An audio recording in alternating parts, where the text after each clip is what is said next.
নমস্কার বন্ধুরা, আমি মধুমিতা রান্নাঘরে আপনাদের আবার স্বাগত। আজ আমি আপনাদের বানিয়ে দেখাবো বেগুন দিয়ে ট্যাংরা মাছের ঝাল। প্রথমে আমি কড়াইতে তেল দিয়েছি। তেলটা গরম হয়ে যেতে ট্যাংরা মাছগুলো দিয়ে দেবো।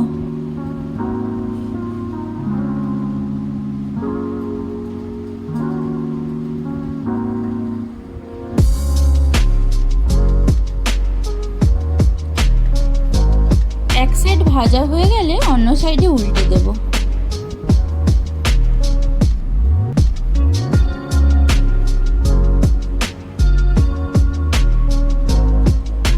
মাছটা হালকা ভাজা হয়ে গেলে তুলে নেব।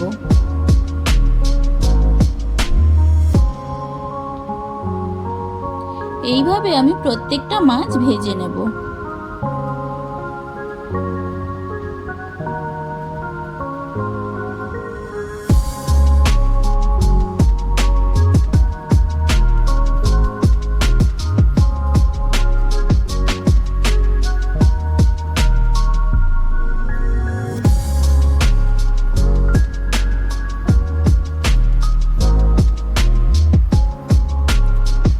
প্রত্যেকটা মাছ ভাজা হয়ে গেছে।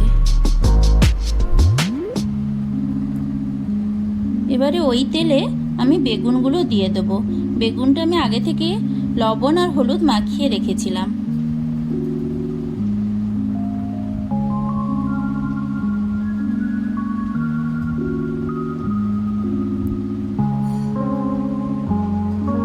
বেগুনগুলো ভাজা হয়ে গেলে তুলে নেব।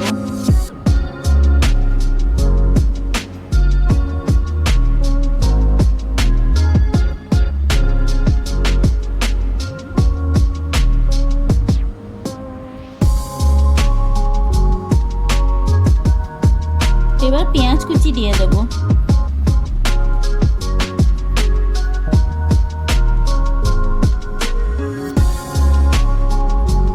পেঁয়াজটা হালকা ভাজা হয়ে গেলে শুকনো লঙ্কা বাটা দিয়ে দেব।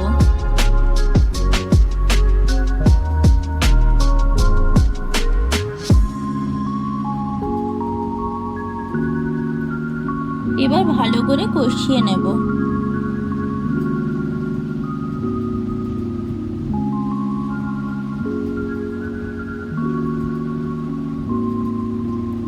ভালো করে কষানো হয়ে গেলে সর্ষে বাটা দিয়ে দেব।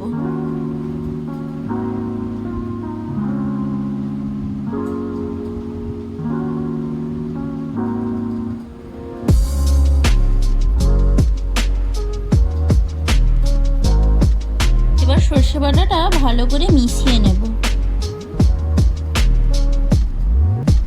এবার জল দিয়ে দেব। জলটা ফুটে গেলে ভাজা মাছগুলো দিয়ে দেব।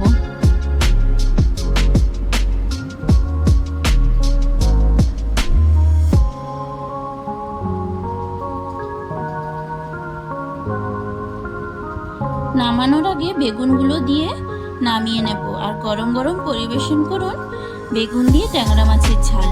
এইরকম আরও ভিডিও পেতে আমার চ্যানেলটা সাবস্ক্রাইব করে দেবেন। আর এই রান্নাটা কেমন লাগলো আমাকে কমেন্টে জানাবেন।